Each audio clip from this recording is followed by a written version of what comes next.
Gazeboids, we are back again, and today we're going to do a little shopping, maybe from a local shopkeeper, maybe from you on this episode of Fireball the Gazebo.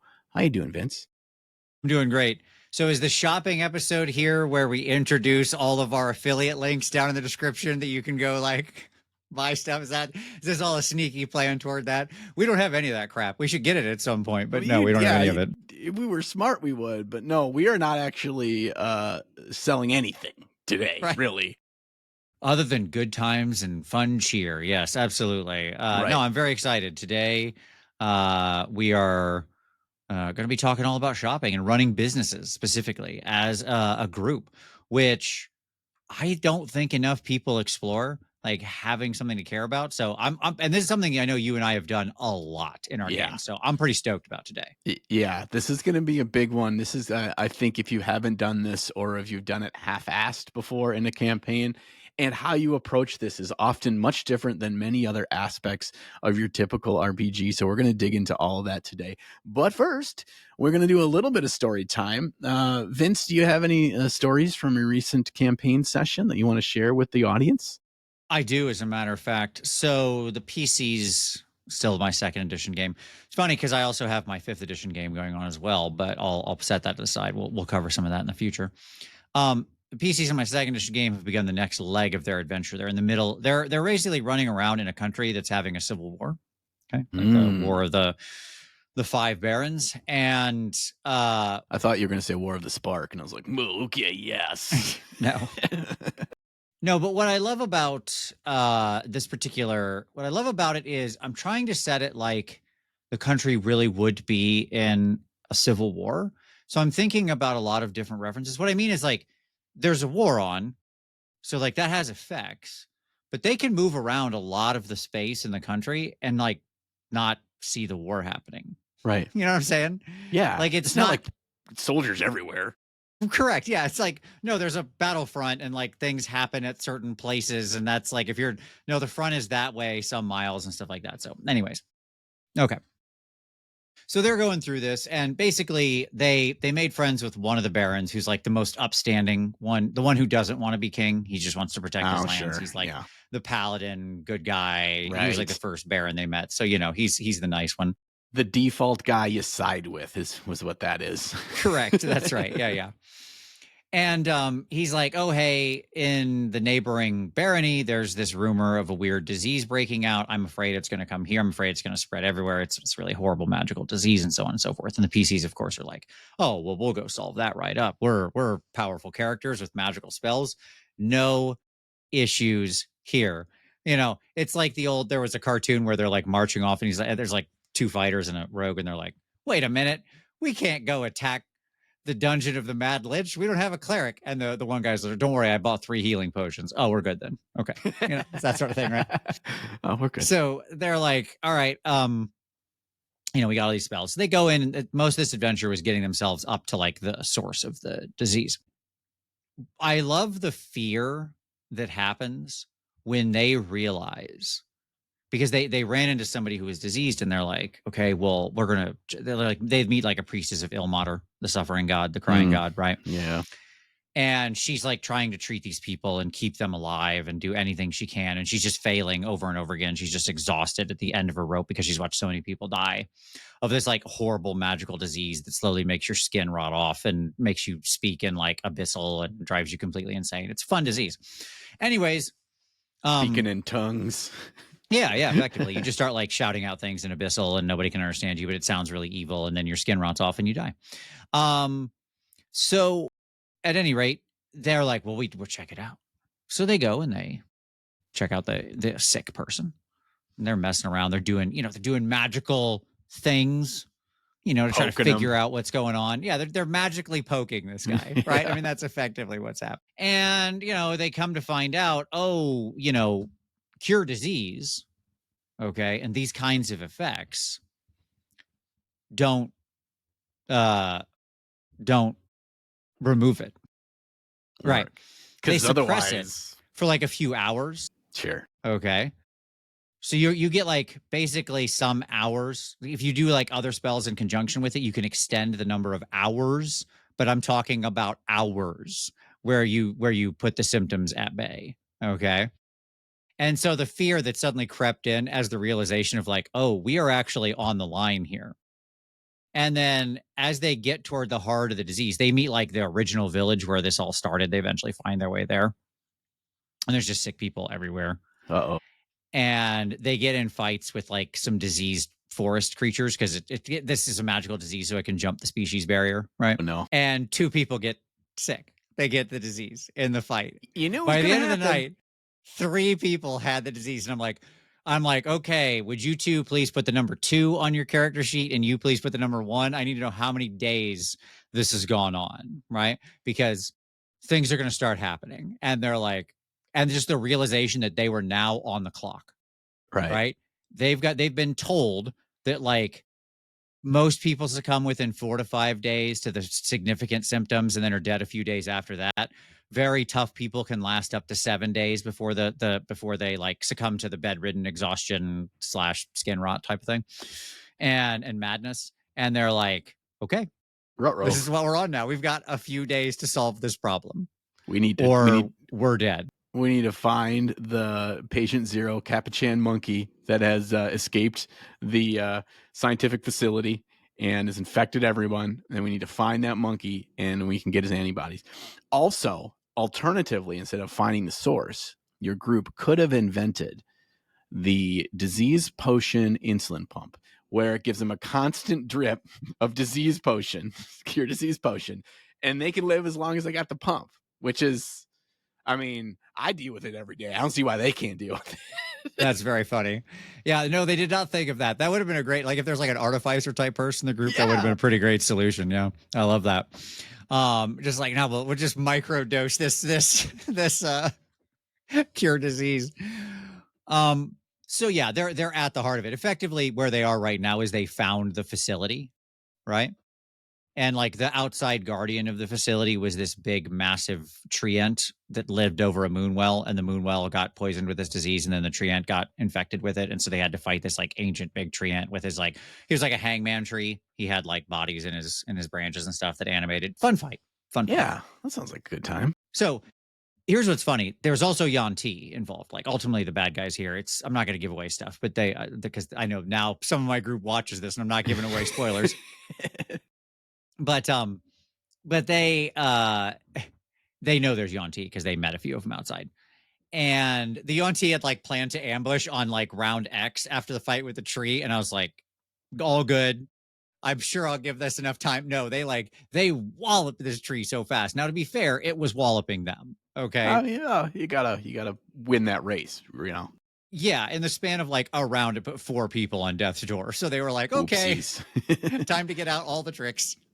Yeah. But at any rate, the Yan T showed up and they're like, there's a guy who has that crown. Don't forget, there's the guy who has the crown that lets him Oh. control reptiles, right?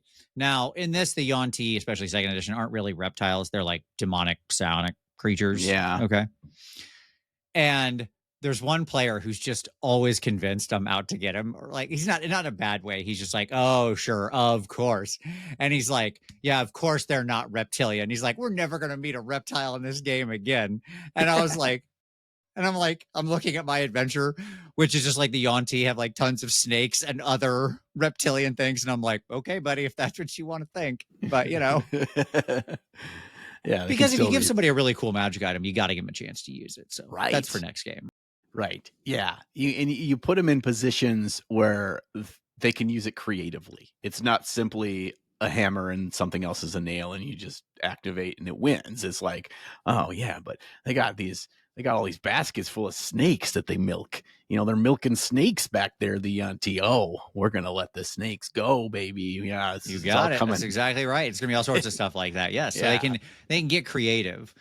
Just like on the way in, I threw an encounter at them that I thought would be interesting. That was a bunch of big giant apes, like big apes. Like think Planet of the Apes, right? So like large monkeys. They're not monkeys actually because they're apes. I know the difference. But at any rate, that were diseased and they killed them. And I knew this was going to be a great chance. The necromancer's been looking for a new animal to animate for a long time because he has anime dead animal, and like a big giant forest ape is actually a really great animate. Hell yeah. And so he was very excited because he got to now like zombify a big giant ape and carry it around with him. So it was a good day for him. He got his Ah, monkey. that's exciting. I like that. I like when you get those small victories that just one little thing you're like, oh yeah, I can. That's easy enough to fold that in, but it makes somebody's day and it really like makes them perk up and pay attention and enjoy the session and remember the session. And oftentimes those things aren't like massively planned out things for your campaign that you They can be really small gotta stuff. yeah, Yeah. you really got to work all the way around, which is something that we're going to get into the main topic today. I said I had no story for today because we haven't played and we play in just 2 days from now. But um, I will mention something. At the end of our last session, we all kind of as a group had come to the same realization that this is our I don't know what you call it, like Viking funeral pyre of D&D 5th edition. We're Oh, send we're sending this boat out into the ocean and we're gonna shoot flaming arrows at it. This is we have at least at this point declared this is the last time we play D&D 5th edition. And that's not to say we're not going to play Dungeons and Dragons anymore, or well, obviously we're going to be playing other RPGs because we play every other Sunday for going on almost 20 years now. So that's well, not you're going to going to have like stop. a deluge of JRPGs coming into you soon from all the Kickstarters you're backing. So, I'm sure you're going to have plenty on the rotation there. Yeah, and I'm running ruttigers soon, so we're doing that. Yeah, I got Fabula Ultima. We got. So I want to try Daggerheart. There's a lot of games that I want to try, and kind of just like find what's a fun groove for all of us to play in, or go back to Pathfinder Second Edition, which is also an acceptable, if not sometimes wildly frustrating, edition Or, because it has or. or I've got a different second edition you could try, homie. I mean, I'm not gonna lie. I've thought about going through and coming through with like my machete and going through and hacking away the things to mold my perfect version of second edition AD&D. So that's entirely likely as well. So that's fun. But I did mention Ruttigers, and you have one more thing I would like to talk about, and partially a spoiler for next episode, which is your marathon D&D session, which is coming up this weekend. 3 full, fun, packed days with a little puppy rolling around and peeing on the carpet. What you got coming up here? Yeah, so actually beginning Thanksgiving night. We start on Thanksgiving night, actually. Everybody gets together. And then we play, basically 12 to 14 hours a day, Friday, Saturday, Sunday. And we're going to do a full campaign for Ruttigers. We had Richard on two episodes ago. Yes, as of this recording. And yeah, we're going to go through it. I've got a fun adventure planned. It's going to be a great time. It's just like, it's a solid 46 to 50 hours of gaming in a single weekend. We do it basically around the holidays, and we do also do one in the summertime. And so we usually do at least 3, sometimes 4 a year. And yeah, it's great. And I think next episode we're just going to deep dive marathon gaming and why it's something that more people should be doing. Yeah. I mean, it solves a lot of the most common issues with playing a campaign of tabletop RPGs. And so we're going to talk about what it is, how you can do it, and how you can solve all of your woes instead of just listening to Dungeons and Dragons content and watching shitty live plays. You could actually play yourself. Whoa. Whoa. We got to do that episode at some point in the near future, Mhm. too, Vince. Absolutely. Okay. Do we have any newsy news to share? Any updates? We Anything we can't do. live without? We Okay. do, as a matter of fact. Okay. So I'm going to do this. I feel like Boom, you're buying boom, time to bring up boom. visual aids. What? I don't know what you're talking about. Yes. Okay. You got me. Correct. It's visual aid time. So first quick update here is for the Twilight Sword RPG. Now, John, I know I you're a haven't big heard of this. fan of the JRPGs. Okay. I know you love them. You can't get enough. So, I mean, just look at this art. Come on now. Come on now, son. Okay. That's why I wanted to do it, right? We got to bring up the art. So, Twilight Sword, it's on backer kit right now. It's already blown away its ridiculous It was a goal. $500,000. Yeah, exactly. Like it is well funded. I saw a little preview of this at Gen Con. It got me pretty excited. I read that there's some of the mechanics that you can read about now. I love it. It's using like a D12 system. I'm in for Okay. that. I don't know. With the games I write, the war games I write with Uncle Adam under Snarling Badger Studios, we are known for using D12s a lot more than any other dice. I'm a big D12 fan. Yeah. So yeah, it's basically a roll under stat on a D12 type of system. Pretty straightforward and simple. But yeah, it looks really cool. This is another one I'm pretty interested in. Yeah, so there you go. Check it out. And it will still be live by the time this episode comes out. I think it's got 22, 21 days 22 to go days. as Yeah. of us recording this.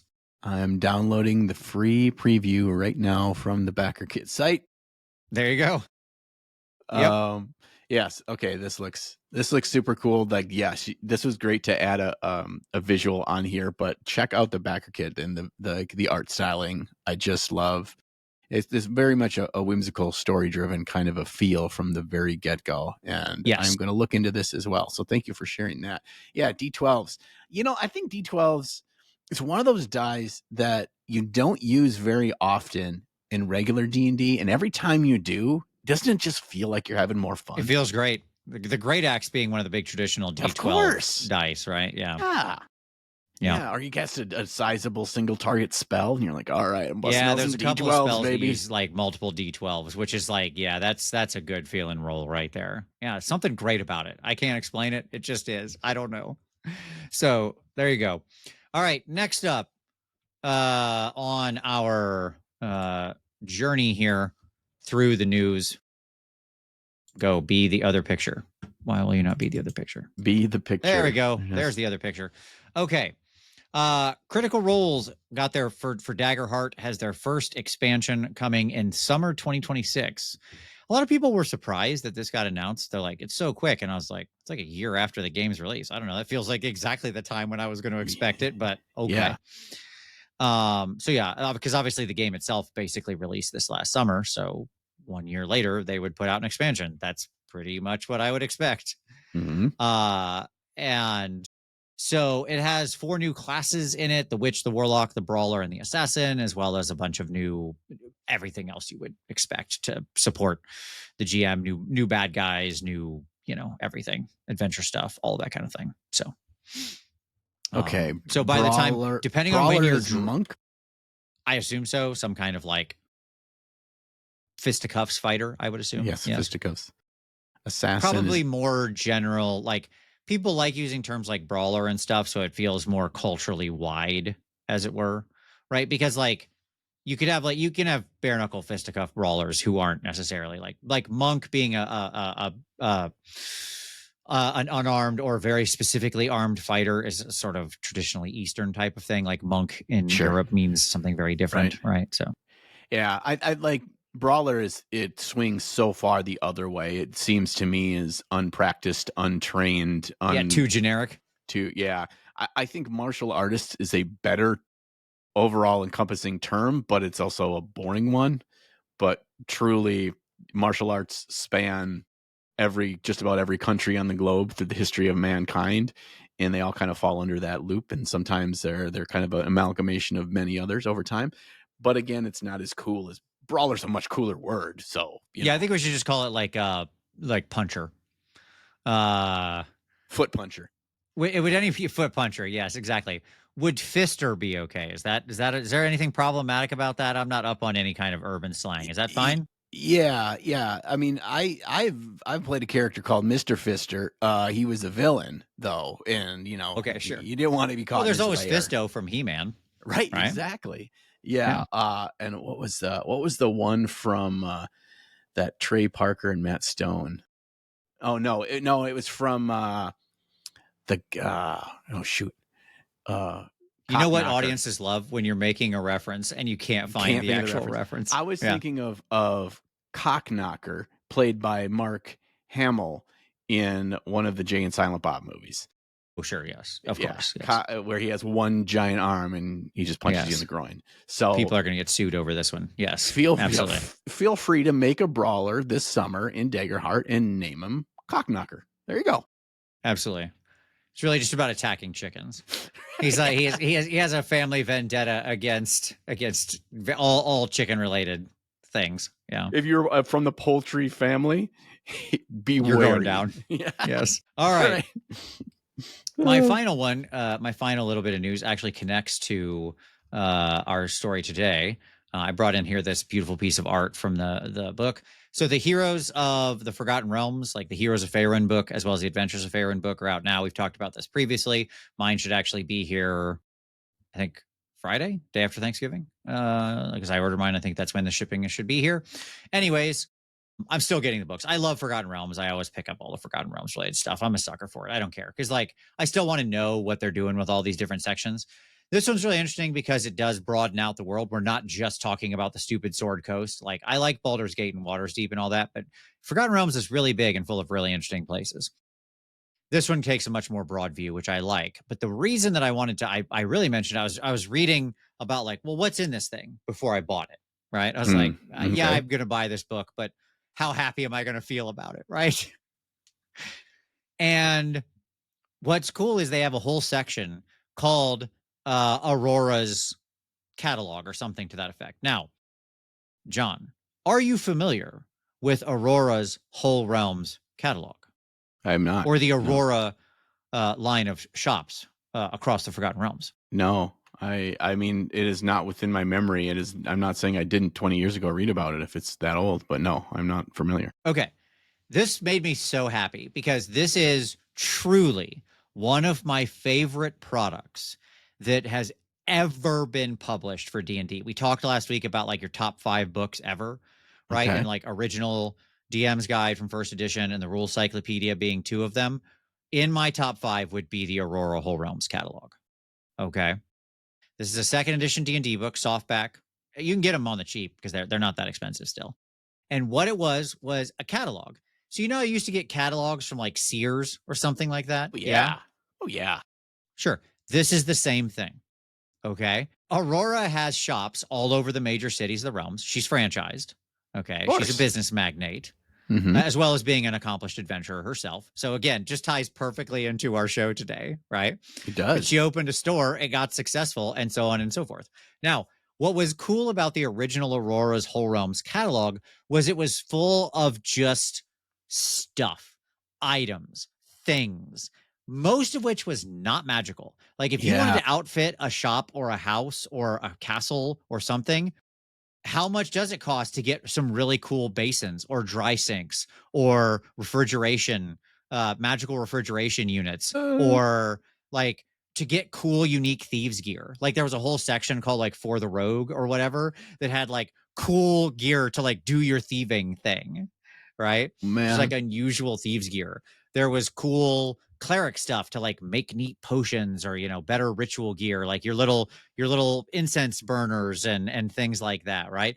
And on and on and on. Household goods, clothing, climbing gear, everything you'd ever want. It was all either like mundane or very minorly magic.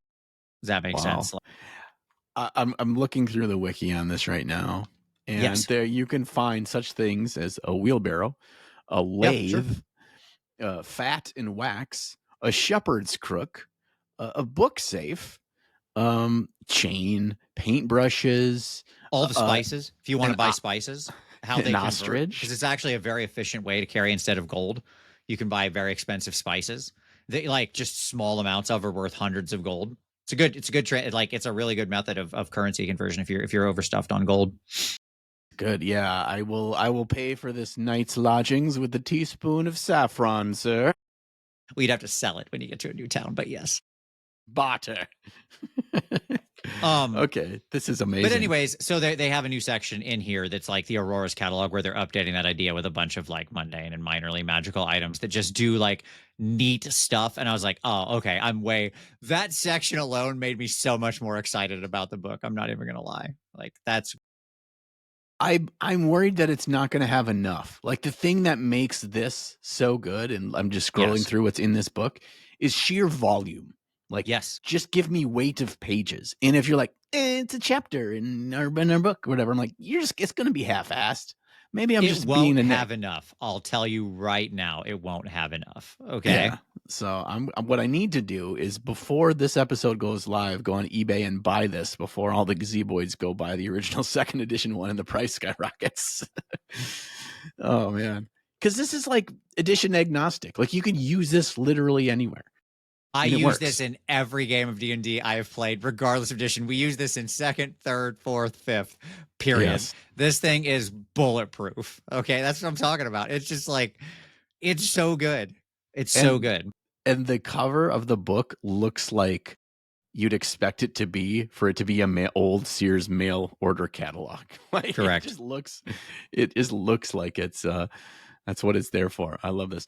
And I will say the visual that you put up on here, it grinds my gears. And this is the kind of thing that drives me batshit crazy in playing I'm an ready. RPG. Ooh, I'm good. When you take common knowledge that allow your players to really understand basic things and you make stupid fantasy names for them, like playing with different days of the week have different names in your world or different months. If I say it's Myrtul, it's our campaign begins in mid Myrtul. You're like, you can't just fucking make up words, man. What month is it? Let's go with common knowledge so I know, oh, that's actually mid May. Oh, boom, I understand. I can now visualize. You take away the visual understanding when you use things that are made up that help people paint their own internal pictures. And nothing pisses me off more than people that make up their own days of the week, months. They use their own units of measurement and things like that. Where it's like, come on, man, let's get to the fun instead of trying to overcomplicate things. And I reminded that Forgotten Realms did so much of that. I mean, They're Ebron has their own calendar as well. Lots of fantasy worlds have their own months and days. I get it. I get it. There's no reason they would have our, Roman named months. But that being said, here's a question for you. When did the Fellowship spend time at Rivendell? April 14th through 26th. A good guess, but no, it was over Christmas. Okay. Oh, so December close. 24th, December 25th, because the Lord of the Rings uses the standard like English calendar and days, right? Like Monday through Tuesday, blah, blah, blah, blah, blah. And then, January, February, March, so on. Why? How? Who knows? Who cares? It doesn't Okay. matter. You can understand the passage of time much easier. You can grasp such things when you don't have to have your own internal cipher to try to figure those things out and make your own notes as you're reading a book. Yeah. Correct. Yes. Yeah, it's fun too because when I get this, we need to do a whole episode on timekeeping, really, and this will come up in there. So keep your powder dry a little. But Okay. the other thing I like is it's neat because I can be like, well, where was the Fellowship on my birthday? It's like it's fun. I like that. I like that. Yeah, you can have your own little advent calendar throughout the year. And just a little guy from Price is Right, where it's like, Yeah, if your oh, birthday's yeah, when I they were didn't doing know. something cool, that's pretty neat, right? Like that's neat. Oh, they did like Weathertop was on my birthday or something. Mine it wasn't. I'm just saying like that could be a thing, right? So there you go. I'm gonna Google mine right now. Oh, sure. Yeah, absolutely. But yeah, we'll do a whole episode on calendars and timekeeping because at some point, John, we got to get into the thorny world of one-to-one timekeeping. And that's gonna be a whole thing. That's gonna be a whole thing. So I look forward to that episode. Have you It was figured out what yeah, they had just fleed their encounter with the Balrog in Moria. there you go. That tracks for me on my birthday. Pretty So that cool. means, yeah, I'm obviously tied to the Balrog of Moria in some way. All right, let's get down to business because, oh god, get that? Boom, down to business. Hey, we're gonna talk Great about segue. businesses. We're gonna talk about businesses today and why they're quite possibly the coolest thing that you aren't doing in your D&D campaign. And the most important thing of that I want to start this off with, because unlike we find ourselves doing oftentimes of like setting the table before we begin our meal, don't worry, we're going to set the table here in just a second. But I want to start off with this is so valuable because this does not require the ownership of the DM or the direction of the DM for this to be something that you can pull into your game and that you can really see the value of. Not that the DM doesn't have a strong connection to this, but this is really player driven. So whether you run your own games or you're strictly a player, there's a lot in this episode that I think you can take away and you can have some fun with, or you can implement in your game even from a player's seat. So I want to set that up. But I first agree. things first, we're going to label this the D&D Costco, aka running your own business in Dungeons and Dragons or whatever tabletop RPG you're playing. So let's set the table by what are we talking about, Vince? What does this look like? Give us some examples. Yeah, so it's just the PCs. It's kind of exactly what it sounds like, right? Your PCs are by default assumed to be adventurers. Mm-hmm. So like shiftless layabouts who wander from town to town, sticking busybodies, sticking their nose into things and getting into trouble, hopefully to some good, right?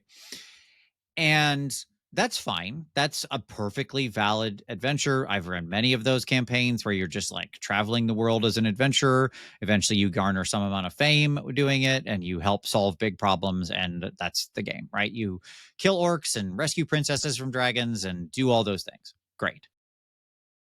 But the other option is you actually like have a location, maybe. I'll talk about that in a moment, where it's kind of your home base where you operate from and you have ties to that place.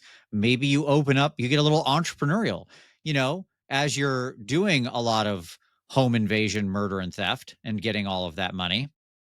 Maybe you want to reinvest some of that. Okay. Yeah, I mean, everybody needs a good storefront to run all their embezzling through. Let's be Correct. clear. Yes.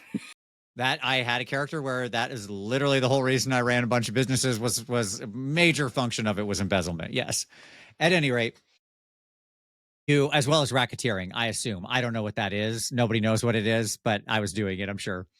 So, but this could be like your character opening up or your characters opening up an inn or a bakery or a smithy or like uh a zoo because they captured a bunch of crazy wild animals out in the Right? wilderness and like decide to bring them back and show them off, right? They could run a newspaper. I have done that one as well where you're doing you and your group are regularly putting out a newspaper. That one's actually super fun for reasons I'll talk about later.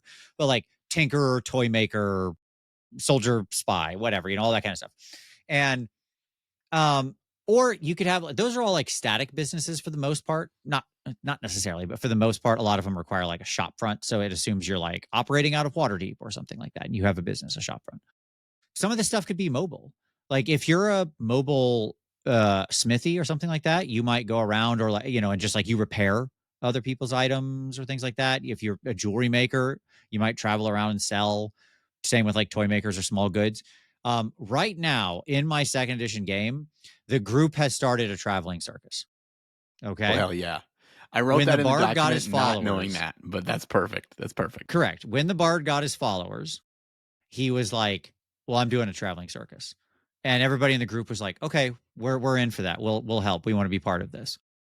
And so he bought a bunch of extra wagons, and he has like 40 people following him around. Some of them he's training up to be like, the talented ones to be like jugglers and tightrope walkers and stuff like that. He has food vendors that follow him around. He's invested tons of money into this thing, right? Yeah, right, right. And it's Man, like a big part of the popcorn game. machines aren't Right. cheap, in this day and age. Okay. That's right. That's right. And it's fun too because that one's sort of a mobile thing, obviously, Yeah. the traveling circus. So they can still go and on their adventures. Like right now, as they're going through this Civil War place, they're traveling with their circus. Bring a little cheer and merriment to your downtrodden lives as the war front just went through your countryside and everything is in smoldering ruins. I mean, look, A1 steak sauce was started in like the middle of the Civil War. So somebody in the middle of the Civil War happening was like, this steak is too dry. I need some juice. Like businesses happen even in the middle of wars, right? It occurs. Oftentimes, the most successful ones start in the most inopportune of situations because those willing to take the risk often see the biggest rewards if they succeed. Yeah, and so why I think that to wrap a bow on the what is this? You know, I'm gonna end with why is it important and why is this so unique and so different than so many other aspects of playing D&D. Before we dig into some nuts and bolts, so you guys can take away some stuff, is the fact that this is one of the very few things in your D&D session or full campaign or somewhere in between where the PCs are the true owners and they are the pushers of the cart, most literally sometimes. It is not the DM's job to manage your business. It is not the That's right. DM's job to determine which business you start. This is all, and just like you had that catalyst in your campaign, Vince, where the bard's like, I'm getting followers, I'm starting a circus. Like, it's this Right. moment of inspiration that comes from nowhere but your own inspiration, your own excitement, your own creativity. And then you own it. And something about a player, most specifically, what will happen is one person has this idea. Somebody says, it's kind of like when you're all drunk one night and you're saying, we should start a store, a business. We should start our own Yes. pizza shop. We should start a But game store, man. yeah, dude, we could do it. We're so much better than all the other game stores in town, man. And that's the one thing when the drunk guy says that. But when your two other buddies are like, yeah, we should, then suddenly you spend the next 3 hours hashing this all out. But you get to have all the fun of doing that at the game table. And like, it's surprising how much other players jump on the idea and love it, because what ends up happening is you each find your own niche in running Yeah. this. And Right. that's not to say you couldn't run your own little side gig with just your character involved in it. And But we'll talk about the difference between those two. Yes. yes, but I've found that every time in my campaigns where this has come up, it's like multiple people are on board immediately. And unlike the real world business, you get to see it growing and you making like investments and you pushing for it in a much quicker turnaround time. And as the DM, your job is to listen, absorb, and react.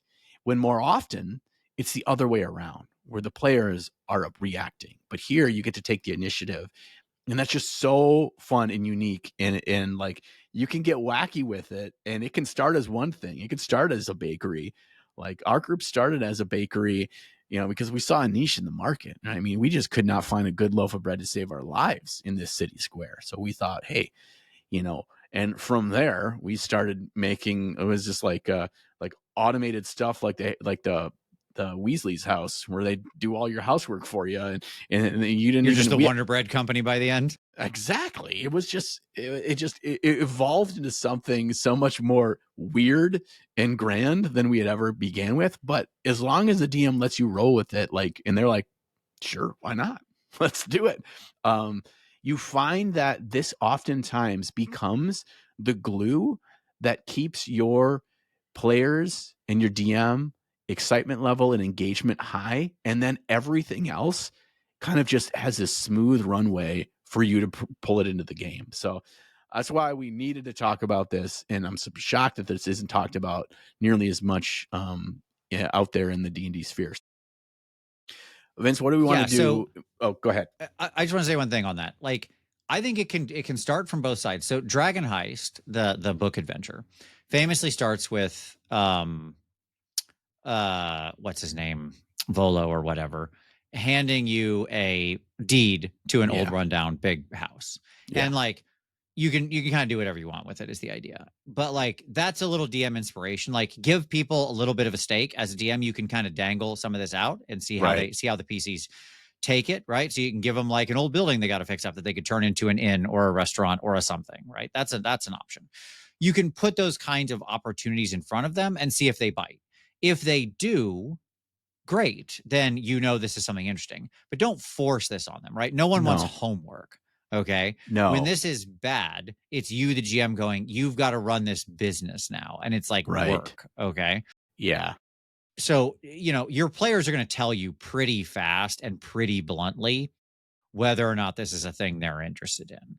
Right. And, and you as players, but where I agree with you is you often have agency, right? Okay, you go and do adventures, you get a bunch of money or gems or something. You have skills or interests or whatever, that are manifested in some way in your character. If you want to make that a thing, make it a thing, right? Talk to Mm-hmm. the rest of the group. Say, hey, I'm really interested in this stuff. Would you guys be interested in doing this kind of a business as like a side gig to what we're doing? My guess is most of the time you're going to get a pretty positive affirmation Right. on it, right? Yeah. Yeah. Yeah. There's and going back to the reasoning and the storytelling too. One, this gives you a catalyst for character development, right? What Yes. are your inspirations? What are your goals? What are you looking to achieve? And this is like, well, this often can be the carrot that the DM can dangle in front of you to lead you in different ways that evolve your character, or they can become so entrenched and so in love with this that they're like, we're just going to do one last job. We're getting through one Yes. last job so then I can semi-retire and just run my bakery full time. Because we talked about the two kinds of the generic two kinds of groups where, you know, fame and power is thrust upon you, or those that have taken up the call. Both of those are kind of like unplanned, trips into the adventuring life. And when you have that, your character has other outstanding goals, aspirations, depth to who they are, and showing that at the table can be difficult. But if you can make it a tangible thing, a tangible place, it's like, yeah, they're always messing around with spice mixes and soups Sure. Yeah. Yeah. we're on the trail. Wouldn't it be logical that they'd want to turn this into something that really inspires them?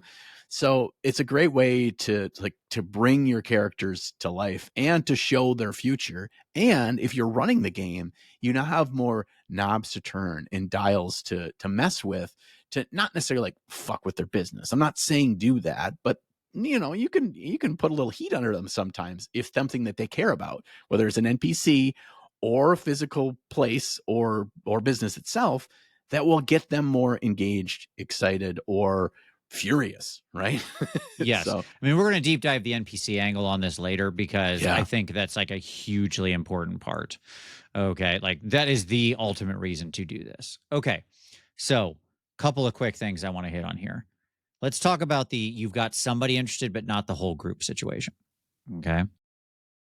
If you've got one person who's like super jazzed on this or two people, whatever, like some subset of your group, but not everybody, then my answer is you can still pursue this. You just bring it less into the main game. Like you reference it, you talk about it, you have a few minutes here and there dedicated to it in the main game and when you all are together. But then it becomes the thing that's happening in between. Maybe they make some rolls in between. Maybe they got a little tracking sheet, whatever stuff is like kind of happening. And you just kind of talk about it and you use it to facilitate things in the game that we'll talk about later. Okay. Like people meet you at your storefront or whatever. Right. Right. Okay. Or it's your place when you're in town where the whole party like Gets sleeps together. at. Yeah, they Yes. get together, or upstairs, the downstairs is the business, the upstairs is an apartment, and that saves us some money from having to stay at an inn every time we're back home. We've got a place to go. So in the last Sigil game I ran, okay, I was a detective, like a private eye. Yeah. And I had a storefront, a detective office, right? The My old gumshoe. correct, yes. And and like upstairs was where I lived. And like my office was where the PCs just always got together, right? It was like, okay, we'll meet up at the office, Yeah. right? And like it became the central point.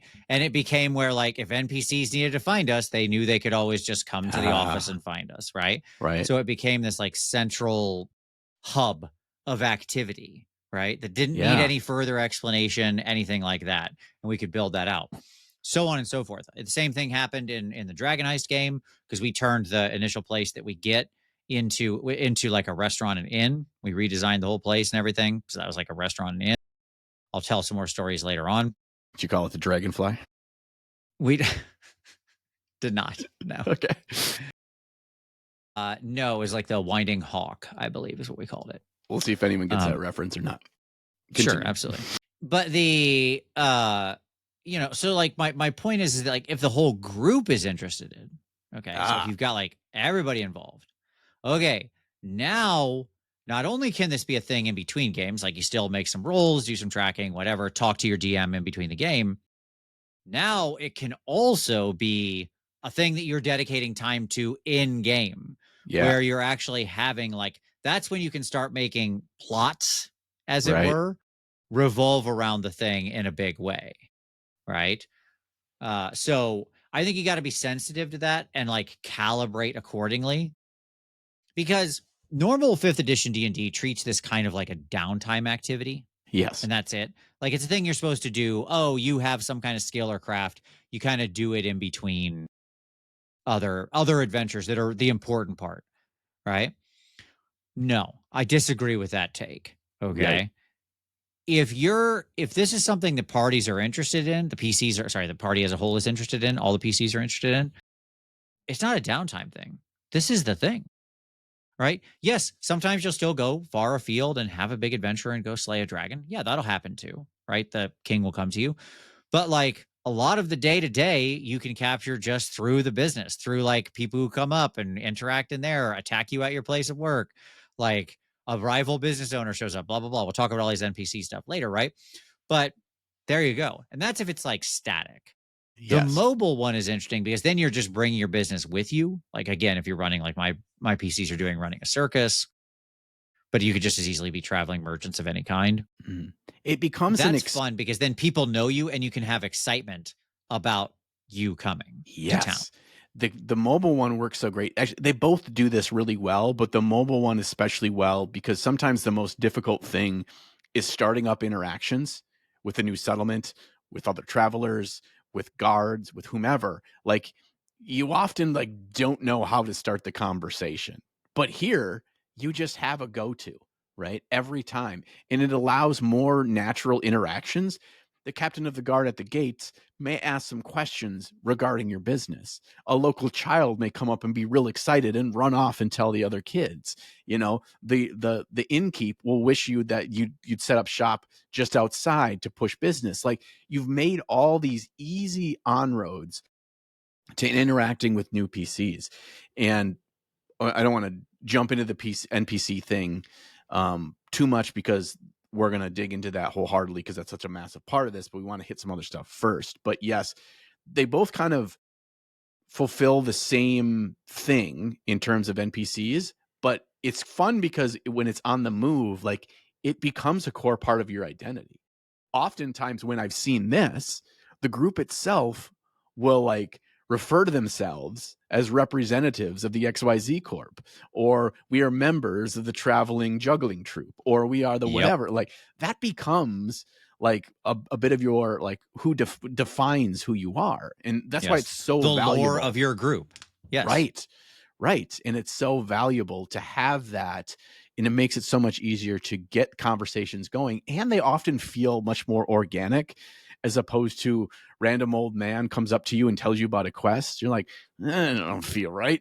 But like, you know, he was also just looking for a meat pie and happened to grumble about something why he broke his leg. You know, it's like, oh, these are the natural conversations you have in customer service environments. Like, Yeah, yeah, exactly. And like you mentioned this earlier, but it is worth deep diving on is that this lets you delegate a lot of work over to the PCs, yeah, right? In that they define their business. Like, what are the things you're doing to make it successful? What are your plans? What do you want to bring in? What new products are you going to sell? Like, I mean, all that, whatever, right? Like, you can imagine anything. Do you remember? Did you ever? This is tangential but related. Did you ever play Star Wars Galaxies, the N- old Star Wars MMO, the one from no, the mid 2000s? Okay. no. So it was more in the UO line. Like there's two branches, the sandbox and the roller coaster, right, of MMOs. And it was more in the sandbox line. Mm, Well, one of the interesting things about that particular game was that you didn't have to fight. You didn't have to be a fighter. There's like, you could be like a dancer or things like this, or a musician or other types of things. And so like just having a career was a big part of it. And I decided I was going to be a droid maker and a droid seller. And I ran Big Ron's Big Bots. Okay. And so I had my storefront. I had my shops on all the, like right outside of all the major cities. I had all my little buildings, and like when I logged into the game, that's what I was doing. Like I would just run around and set up my harvesters and collect all my metals and my power and build my bots and stock my store and collect my revenue and stuff like that. And like that was the game. That yeah. was very fun to me. I didn't even carry a gun. I had no weapons. Hey, I'm friendly here. Yeah, yeah, and you can do that kind of a no combat example of a playthrough in things like the Elder Scroll games and the Fallout games too. It's not nearly as like fleshed out as that of running your own business, but you can do that in certain kinds of MMOs and RPG kind of games. So yeah, I really dig that. Like thinking that I think one of the big issues is thinking that this is a mini game in your campaign instead of feeling like this is folded into and it becomes an interesting element of your game. And I think the way that it's been like fed to us over the last couple of editions is that it is strictly a downtime thing. And it is something that, you don't really want to waste time or get too integrated into Right. your This sessions. is a distraction. Yes. Yes. Like they see the value of it to showing depth of your character. However, that leaves out a very key factor of player engagement and investment. Like the emotional investment in this and seeing returns and seeing some kind of a reward or growth can be so minor in the grand scope of like, yeah, we just slayed a lich, but we're unveiling the new strawberry cream cheese pie this week, and that's what I'm really pumped Yes, about. absolutely. When in the Dragon Iced game, we so I ran the businesses. Like I literally had like balance and sheets. I had Bookkeeping like sheets. profit and loss sheets and everything. Like I had my monthly, like what's revenue in, expenses out, like the whole deal, right? I ran a full balance sheet for it. And so but like that business was successful enough, we actually started a second business. Like an adventure happened where we cleaned out these old ruins in town, blah blah blah blah blah. And to keep them out of all the other factions hands, I went and argued to the blackstaff. I was like, the only logical person to give it to is me. Okay. And I'll use it for a business. And I won the argument. And I opened up a villain themed restaurant in it. Oh So you no. get like Manshoons, moon pies, and stuff like that, like all the classic villains of the Forgotten Realms. I had like themed dishes around, and then I used the restaurant to like whitewash to like wash all my money I was getting from doing Right. other crimes. Right. But and eventually it became such a big part that I was like arguing for unionization and like trying to form a new guild because restaurateurs weren't represented in the city guild structure. And I was like, this is crap. So I was like getting other restaurant leaders together to go start a guild. This is this is the campaign.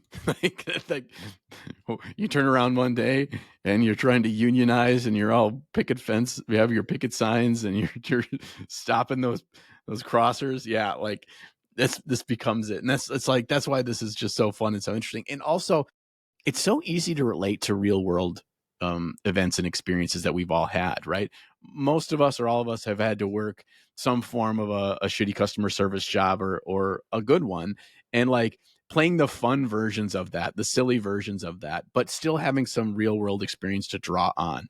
And, and like counting the till at the end of the night and how do we get it through? When do we make our bank deposits? And, are there going to be, ruffians that are kind of figuring out that we got a lot of traffic and like all these kinds of things we can relate and we can really put ourselves in those situations much easier than a lot of the staple situations of an RPG. And I think because of that, they're so valuable because they give you a nice yin and yang of your like we're going to the top of the snowy mountain to fight the storm giant king. And like that's hard to reference in real life. But with that, we can also say we've actually started up our own real estate agency. And as we are clearing out all of these thugs and gangs in town, well, suddenly there's a lot of free warehouses and other things, but Yep. we should sell them, right? Like Yes. we'll be the agent. We have bargain basement pricing on getting this real estate. I want to talk to you about what do I got to do today to get you into this 3 bedroom in the warehouse district? We could set up a whole timeshare racket where we've got timeshares all over the Forgotten Realms. You too, you can get 4 weeks a year in whatever luxurious location you want to rent from us. Like it just makes so much sense. It's so much fun. So that Visit the brings us Moonchase, have an otherworldly experience. boom. I mean, I'm excited to play this campaign right now. That's all I'm saying. That's all I'm saying. So let's get into the rules. How do we run Yes, the this? rules things. How does this actually play out at the table? And how do we make this not such a heavy lift for the DM? And how do we make it feel fun and engaging and actions moving without a ridiculous amount of dice rolls and stuff like that? Yep. Okay. So my advice, as always, is keep it as simple as it needs to be for that particular thing. But that's sort of abstract. So let me try to make it more real. But like, never throw in more crap and tracking and rolling than you need to. That's simple story number one. If this is a side thing that like your player, like one or two of your players are doing, but not your whole group isn't really interested. Most of your group wants to go out and like slay dragons and save princesses and stuff.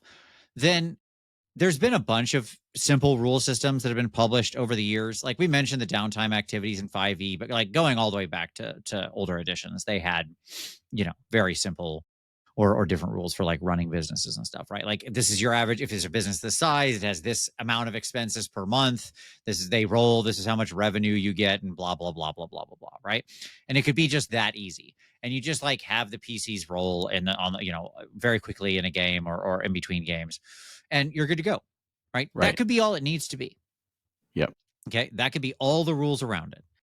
Maybe the PCs make a couple of checks with their skills each month that would like Right. make sense, that are relevant, right? So their whatever skills, non-weapon proficiencies, secondary skills, blah blah blah blah blah, Yeah. whatever all these things are called over time, right? That are relevant to the thing. They Yeah. do that. They make 3 of those checks in a month. And how successful they are determines how successful, the business is, right? Maybe you make a simple little chart that's like, if they get this many successes, they roll in this for their profit. If they get this many successes, they roll in this for their profit. If they get, that's it. One table, one thing. That's how much money you make. Subtract your expenses. Congratulations. And like, by the by, there is a side note here that these kinds of projects are never going to make as much money as being an adventure. They're just No, not. because they don't And have that's the okay. the risk to your own life to do so. Right. Right. Yeah. Like they shouldn't. Right. Okay. That's not what they're there for, even when it's like a major focus. Now, that's not to say in the long term, they couldn't be Right. they couldn't build a lot of wealth. If you end up as Aurora, like Aurora's doing okay, Yeah. right? She doesn't She has need to go shops all over slaying the no realm. She's dragons. franchised out. She's doing great. Yeah. But Yeah.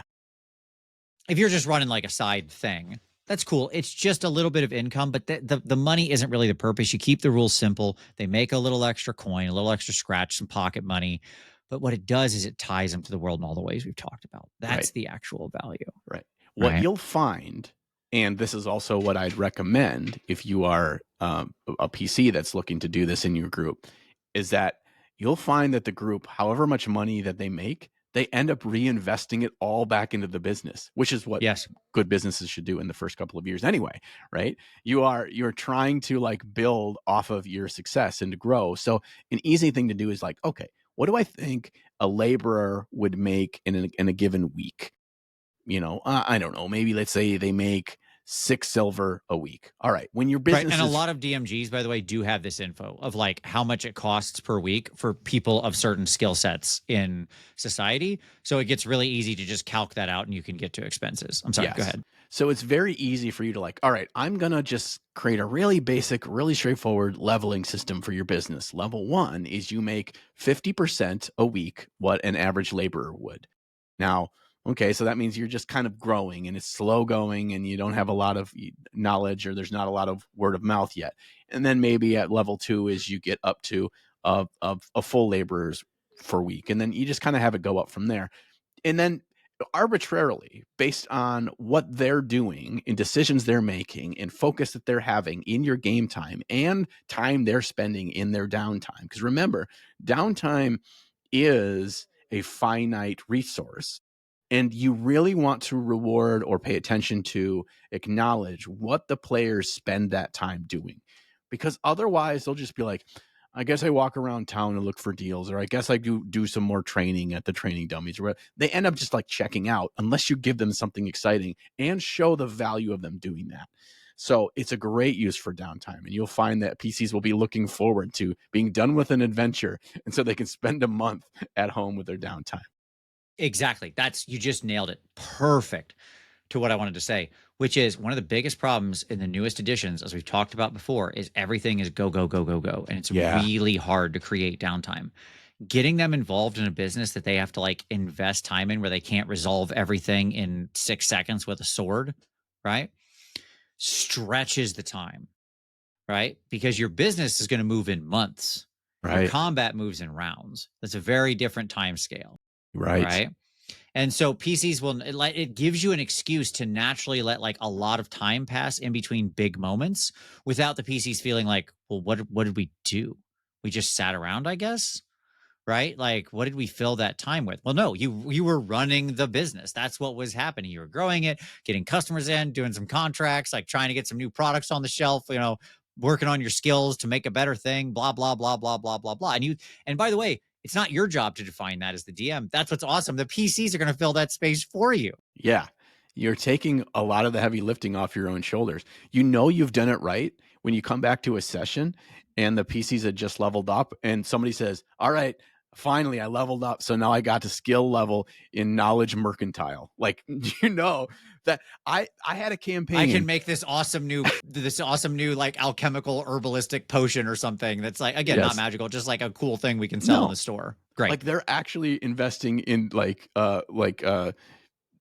internet college courses so they can get some. I had one where I had a guy that took knowledge carpentry so he could build and repair up these old buildings for their shops. I Somebody love also this. took knowledge mercantile so he could understand the economy and understand how that they can maximize. And then I had somebody take knowledge accounting so they wouldn't screw up all the figures. And like Oh my God. you could have taken acrobatics, athletics, Right. religion. You didn't. You went out on your way to say this is how you know that they're engaged because they're taking the finite resources of who their characters are and they're like, well, we really want to make this work.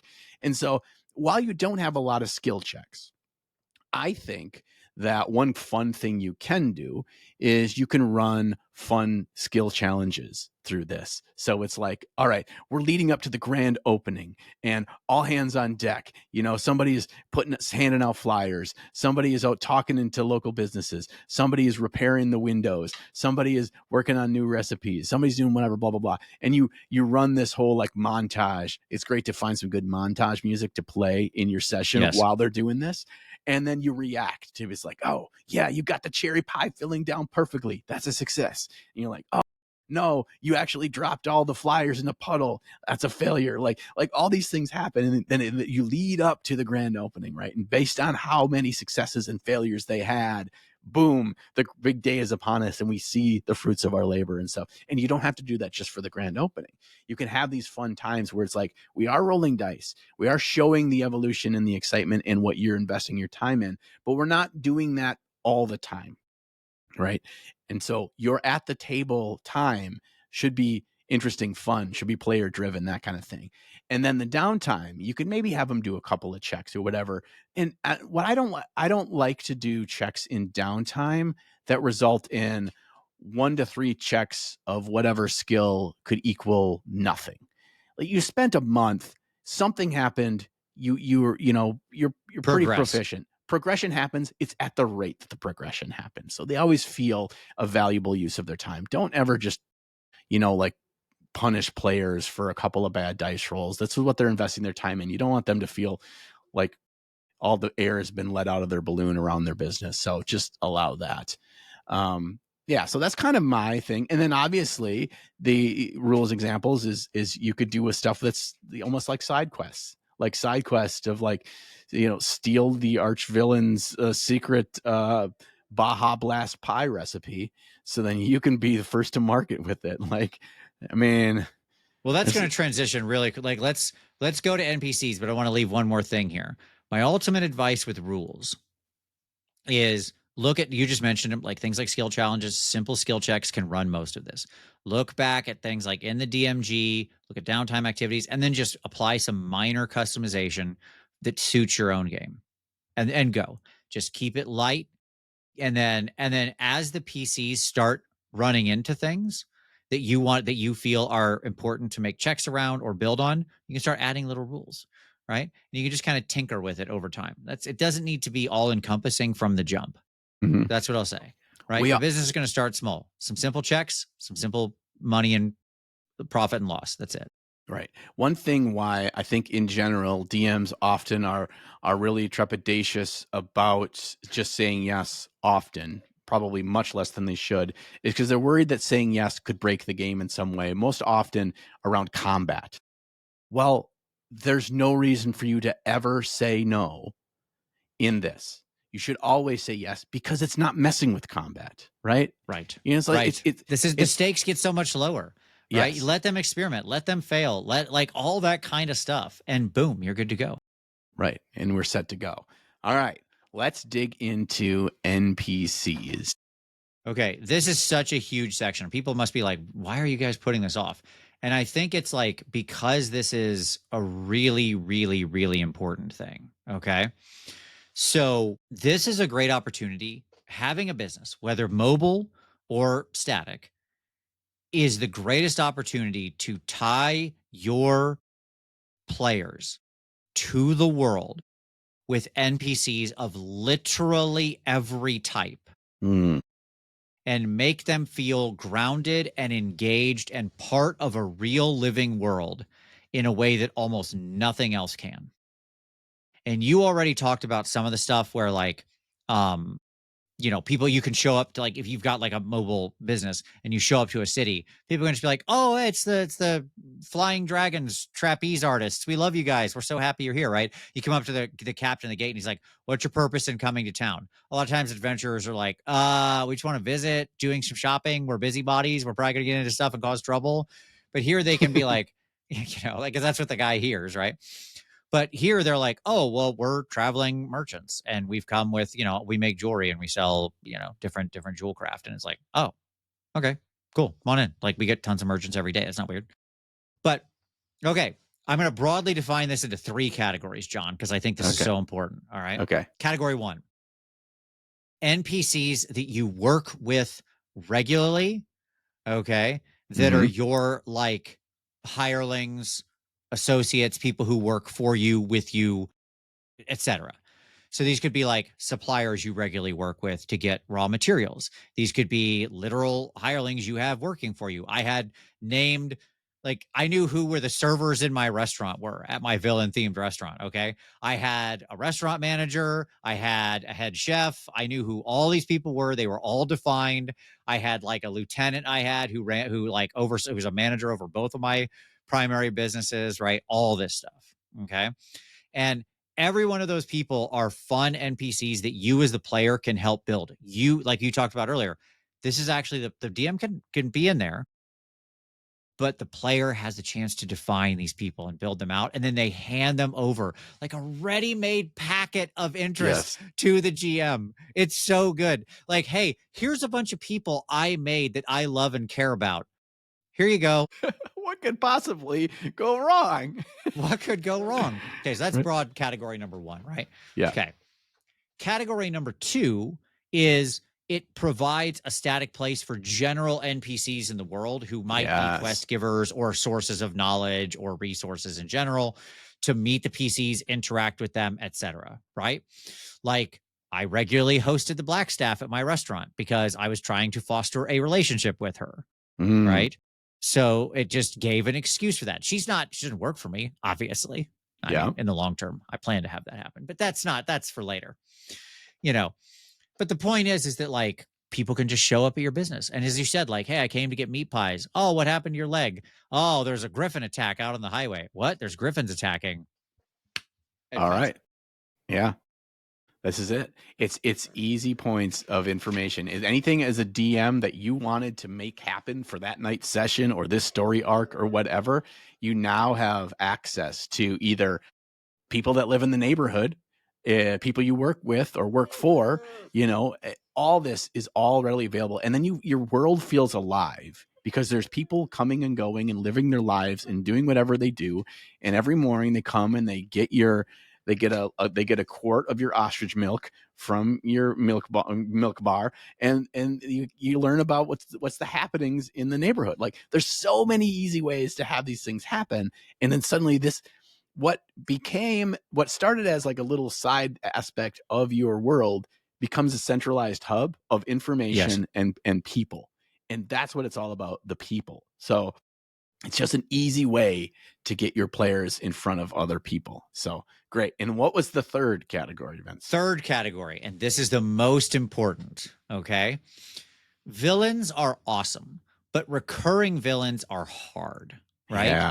Because the PCs want to kill them. Hmm. Like, and you don't want them to die if you want them to be a recurring villain. But inevitably, what happens with a recurring villain is villain decay. Are you familiar with the concept of villain decay? No. Okay. Villain decay is what is Dr. Claw or Cobra Commander or somebody like that, where like they keep coming back with a new evil plan every week and the PCs keep foiling it. And Yeah. eventually it's just like, well, let's foil this guy's plan again. They're not scary, right? No. Because they can't win, right? Because if they win, the PCs are all dead or all their loved ones are dead or something very serious happens in the world, right? So they just get weaker and weaker and less impressive over time as you just like, oh, we got to deal with Cobra Commander again. Okay. Yeah. What's he doing this week? Setting up a fake city in the middle of the Nevada desert to attract Cobra to or whatever and like indoctrinate people? Sure, why not? Okay. I guess we'll stop that. Yeah. Yeah. So It's like the either same old villains go song through and villain dance. decay or they become heroes, right? So the Spike syndrome from Buffy, right? Like Spike was obviously a recurring character, but he eventually becomes a full-fledged hero. Um, okay.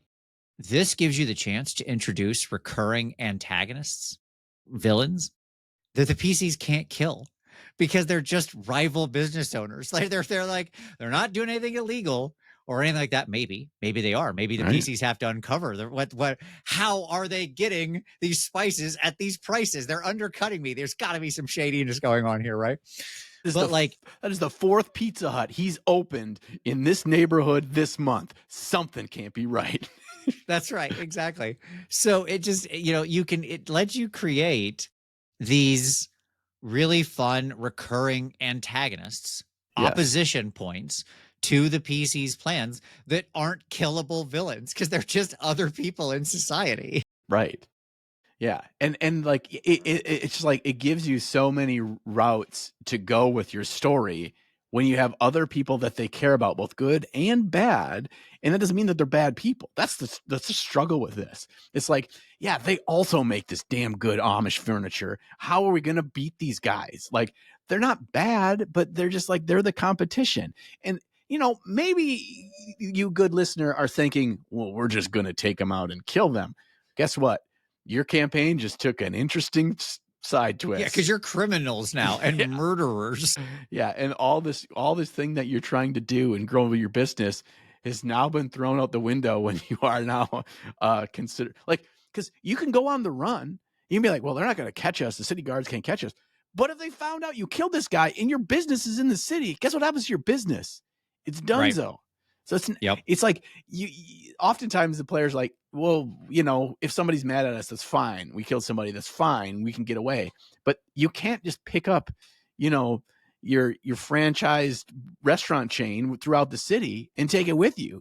And even if you could, now your reputation precedes you. So like there's all sorts of, and I'm not saying don't kill your rivals. I'm saying something sweet's going to happen when you do that, and it's going to this whole unfolding story arc that's going to happen is going to be exciting. And that's awesome. And it's all because fucking Chef Boyardee across the street is ticking me off. I'll give you a great example of this in practice. Okay. When I ran the detective agency in Sigil, there was this city guard, a hardhead, a member of the Harmonium, who was always the classic jerk cop relationship with the private eye, Yeah. always hassling me. Yeah. Okay. And then one day, so like I had a long-standing antagonistic relationship with this jerk already. Okay. And then one day he comes to my house to serve me eviction papers because he's like, sorry, you don't own your house. And I'm like, what do you mean I don't own my house? I have a deed to this house. I certainly do. And he's like, yeah, well, not according to this. And you got to be out in 48 hours or some amount of time. I don't remember what he gave me. Maybe it was like a week, but like, some amount of time. So I was threatened to lose my business and my home, right? And that then led that was the whole adventure of me like trying to go to the fraternity of order, go to the hall of records, figure out who faked a deed. Like we had to prove the other deed was fake. It was faked by a different actual villain we were fighting, like a combat villain, Yes. right? Yes. And so the two worlds like intertwined, and it like also at the same time advanced the adventure because the combat villain was working for like the big bad, and so was trying to disrupt our, this was like their idea to disrupt our big plans. But in uncovering this, we uncovered greater truths about the larger adventure, yada yada yada yada yada, right? But like it was so great because again, when that hardhead shows up and tries to evict me from my home and my business, what can I do? I can't just like kill him. He's Yeah. a cop. Right. Right? That's And like the writ is larger than him. It's not he I'm sure he jumped at the chance to be the one to smirk in your face, of course he did. but it is not just about him. The information doesn't die along with him, you know. So you've got to get to the bottom of that. And you mentioned something that I think is so valuable there is that tying this in and finding this like organic overlap, which will happen without any worry. I guarantee you It'll of just naturally happen. You'll just naturally figure out happen. ways to tie the plot in. The Yes. plot becomes intertwined with your business, and it's not now a separate thing. Now it is like integral to the story because your players are feeling awesome, right? They've got their business, they're successful, they're now known on every street corner, whatever, but they're also dealing with the big bad, and because they don't want the city to go to ruin and fall under communist dictatorship, and then all of our profits will be shared with everyone. We cannot have that, right? But as we grow in infamy and they find out that we're one of the people fighting against them, now they know where to find us, That's right? right. Yes. Which, by the way, don't just destroy as a GM. This is really important to put in. Don't just destroy everything they built. Like No, jerk DMs who just take away everything that the PCs have built. Not only is that stupid and counterproductive to everything you're doing here, it does not have the emotional impact or the actual story impact you think you're doing. Okay. Like burning their business to the ground or something like that and destroying all of their stuff does not, in fact, make for a good game or an emotional resonance. Like, oh, they're going to feel such a sense of loss now. It's so real. It's so gritty, man. This is a real game. Like, shut up, idiot. Okay. That's not fun, which no, is what you're doing here. But having somebody show up and like threaten their business in some right, way, okay, where they then have to respond, react, investigate, adventure, do something, meet other NPCs, build a counterweight to them, figure out what's going on with them, like that is right. interesting. Now you've moved the story forward, right?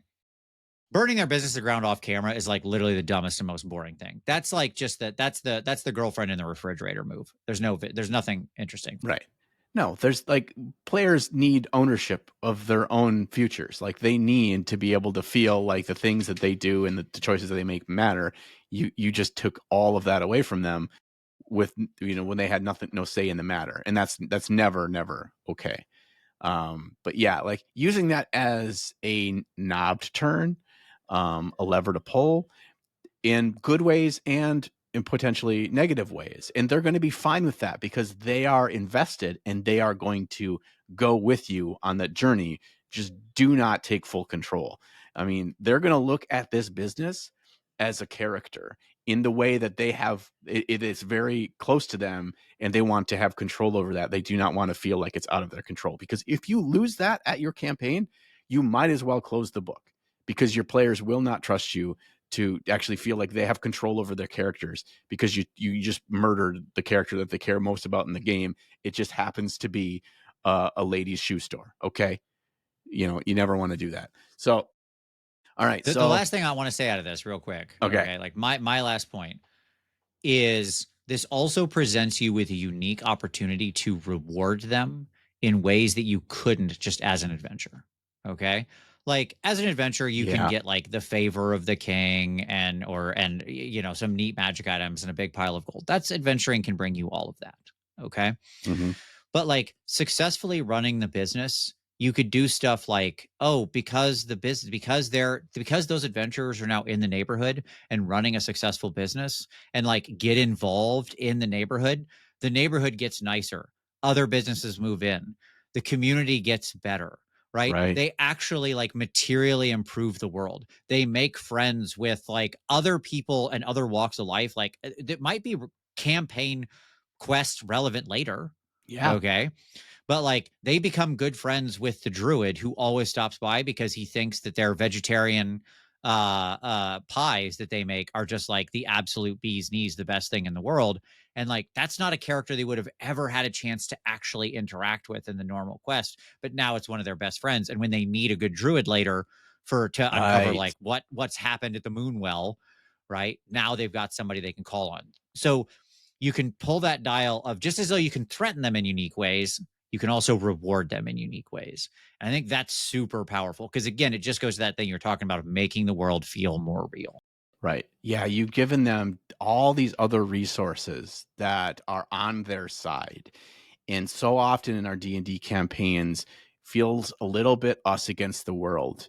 And how different that feel at your table will be when it's not us against the world, it's us in our neighborhood or us in our small town or us and the union or us and whatever against the world. And suddenly everything's got more weight, and those feelings of success come in all different shapes and sizes now. So that's a big part of it. The last thing I want to end on real quickly here, and I'm curious, Vince, if you have anything on this as well, is the question of like, if I want to start this in my own campaign, or whether it's an ongoing campaign or a brand new one, are there any tips that we might have to get the ball rolling in this? So these can be either from a DM's perspective or from a player's perspective. It's easier, I think, from a player's perspective, because if you're a player, all you have to do is breathe deep in what's happening in your world and see what's going on and see what interests you and what will your character, where do they identify something that they would catch hold to, and start the conversations with the other players in character at the table, right? That they're like, Agreed. guys, all these little woodland creatures keep coming up to us and following us around. Or like, I really like collecting all these little mushrooms. I feel like I have a knack for growing them down in the basement. Like all these things that you can do that. And then approach the DM with it and say, go back and listen to this podcast that I listened to and see what they think. Cause I think they'll be on board. I If think that's you right. As a player, yeah, look at your skills, look at your interests, look at what your character's done, look at what interesting things just happen to have popped up in adventures that present these kinds of opportunities. right. Right. Yeah, exactly. I think that's what it is. I think if you're the GM, you can dangle a few of these around. Maybe the rewards out of an adventure aren't Mm-hmm. traditional magic items and gold. Maybe it's some property, right? Yeah. And then sure, maybe the PCs just flip it and sell it for money. Okay, that's fine. Then they weren't interested, Yeah. right? But if they were, maybe they turn it into a business, right? Maybe it's not like maybe you give them a bunch of wagons and or this, or they get a shipping contract or something like that, right? Like okay. The Chome company contract. But the point is like you can throw a couple, you can put some bait out, see what bites, see who bites. Right. Yeah, and I find that a physical thing is the easiest one, whether it's a small sailing vessel or not just a single wagon, right? Because a single wagon, like, oh, we can get our loot back with. It's like, oh no, you've got a dozen oxen and six large mercantile carts. Like, oh Yes. shit. Yes. Or Yes. an estate that's two levels. At the bottom level is open floor plan, and the like. Don't put it spell it out, obviously to them, but let their gears turn and let them be, the captain of the ship, sometimes literally, about what they want to do with it. And if they don't, then they don't. I do find that if you've never done this before, or you're with a newer group of players, it's easier when you have them have some kind of a home base area, a neighborhood they go back to. They always stay at the same inn. They're familiar with, with the innkeeper and the local smithy or whatever. If it's a region that they consider home, if you take something that they consider their home and you give them a physical home, this is going to organically probably happen because they're going to be involved in their community. And when they're involved with their community, they're more likely to come up with some kind of venture. And even if it doesn't turn into a business, you have now grounded them in a physical location that you can do a lot of this good NPC interaction with anyway. Right. So, Agreed completely. Yep. Perfect. all Totally, right. totally nailed it. Thanks everybody for joining us on this one. I know Vince and I were very much looking forward to having this discussion, and I know I'm already kind of wrote some notes for myself on this on my upcoming Ruttigers campaign because I plant a couple seeds for these little grimy little thieves and scoundrels in my world and let them have some fun. We're going to be back again next week. Like I said, we've got another fun one next week where we talk about ways to solve the issues of having an ongoing campaign, so you too can experience large form D&D without meeting every single week. Until then, we'll catch you next time. Bye bye.